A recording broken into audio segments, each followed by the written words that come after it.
Horns up and welcome to a brand new episode of Headbangers Kitchen. Folks, drop that shrimp emoji in the comments if you like shrimp. You've heard of General Tso's chicken, but today we're making it with shrimp. Crispy and golden deep fried shrimp tossed in a thick, sticky sauce that is sweet, spicy and tangy. Served over rice, these are an American Chinese classic and everyone loves them. But how will the Indian palate react to this dish?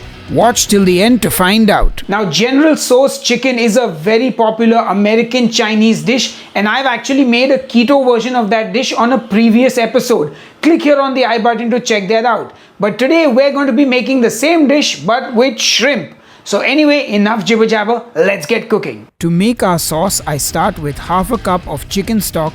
To that I add a tablespoon of sugar and mix it. Add 2 tablespoons of soy sauce, 1 tablespoon of dark soy sauce, 1 tablespoon of white vinegar, 1 tablespoon of Shaoxing cooking wine, 1 tablespoon of oyster sauce, 1 teaspoon of sesame oil, and give it another mix before adding a tablespoon of corn flour. Mix it well and set it aside. For the shrimp, I've got prawns because that's what we get here in India and they are cleaned and deveined. To the prawns, I add some soy sauce, black pepper, a few drops of sesame oil, Shaoxing wine, a pinch of salt, baking soda, and then I crack an egg and use just the egg white. Give it all a good mix and now it's time to coat them. To coat the prawns, I am using potato starch instead of corn flour because I feel you get a crispier coating. But you can just stick to corn flour. Now I was feeling lazy, so instead of individually coating the prawns, I threw the flour into the bowl and tried to mix it and ended up with a sticky mess. I tried to rectify that by adding even more flour and I just made it worse. Finally I said this ain't working and I just individually dipped each prawn in the potato starch and put it on a wire rack, which is what I should have done right at the start. So don't make the same mistake that I did. To fry the prawns, I get my oil on the stove. I toss a little batter in to check if it's hot enough, and then in go the prawns. I fry them for exactly 1 minute and then I remove them from the pan and set them on a wire rack. And they look golden and crispy. And then I fry the next batch and the rest of the prawns. And look at those beautiful golden and crispy prawns, but I want extra crispiness. So I'm gonna double fry these prawns to ensure that. About 60 seconds or so, and now the prawns are double fried and ready. I get my wok on the stove and I heat up some oil. I use the same oil that I deep fried the prawns in, so there's a bit of prawn flavor there as well. In goes the white part of the spring onion, ginger, garlic, dried red chilies, and just saute that. Then in goes the sauce that we made earlier, and now just cook it till that sauce gets nice and thick. If it's too thick, add some water to thin it out. Now since I'm not going to cook all the prawns right now, I'm going to remove some of the sauce and then throw the prawns in the remaining sauce and give it all a good mix. And our General Tso shrimp is ready. But it's not really shrimp, it's prawns because, well, I live in India. If you live in America, you use shrimp. I will serve these prawns over rice, garnish with sesame seeds and green onions. And now our dish is ready. Of course, I've got to dive in and taste those prawns. Ooh, that's yummy. Anyway, time for the official taste test. Hi, my name is Abhishek Bhaskar. I'm a beatboxer, I'm an MC, I'm an NFT artist. I do a whole bunch of things. I basically make a living by making noises with my mouth. That's what I tell people. Cool. And can you give us one more sample of voices from your mouth? Yes.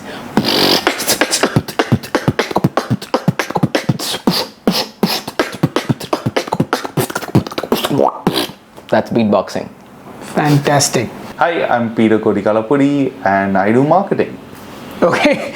So Peter, American Chinese food, how much of it have you had and do you like it? Barely, because even when I lived in North America, Canada, I ate like Indian Chinese, so I haven't really had like American Chinese. Okay. Is there American Chinese? Yeah. American, yes. Chinese, yes. But together, no. Not that much. So General Tso's chicken is a very popular dish. Okay. Have you ever had it? No. General Tso's chicken, yes. Not prawns or shrimp yet. So we're doing a shrimp version today of General Tso's chicken. Okay. Okay, so we wanted to get you to try it. So you've never eaten General Tso's chicken either? Never. I've tried it once, but I didn't like it because maybe I was not in the right mood. But yeah. Okay. Do you have any idea what it might taste like? If the shrimp or the prawn is prepared the same way, I'm assuming it's going to be deep fried, which I love, like prawn koli vada and all these things, which we have in Bangalore. And the sauce is what, soy based or sweet? It's going to be like a sweet, sticky. Little sweet, slightly spicy. Okay. American spice levels. Okay. I don't know why, and I think maybe because it's your videos also, like American Chinese tends to be like sweet, and I'm not particularly like someone who likes sweet and meat together, if that makes sense. So yeah, like I'd keep my savories and sweets separate. Okay, let's get you to taste General Tso's shrimp. So it's kind of what I was thinking of. The sauce is sweet, the prawn is crispy, it's beautiful. Okay, I think expectation was sweet, but this is not sweet, which is good for me. Rice is rice. But I like the sauce. Probably I would like to have a little bit more spice, because as I said, after keto, for some reason my taste buds just started, they went berserk, and I really wanted the spice levels. But I like this, I can eat a lot of this. Probably why it is so dangerous, because it's not spicy, I can't control, so I have to finish the whole thing. But I like the prawns, or shrimp as we're calling it on this. This is lovely. Like, I like the prawns most. I like it's growing on me right now. And I would also like, have you put oyster sauce in this? Yes, Yeah? there is some oyster sauce. Okay, yeah, I can taste that oyster sauce as well. It's coming out really well. And the sesame is like, it's beautiful. Okay, I take it back. There is a slight kind of sweeter aftertaste to the shrimp, which is not bad. And I think like over a period of time I can see why someone can get used to it. But like if you prefer like spicer notes or spicier stuff, then this is a little confusing for you at first, like it is right now for me. I like the spice, but the rice is beautiful, the sauce especially. This would actually make great chakna or drinking food, I think.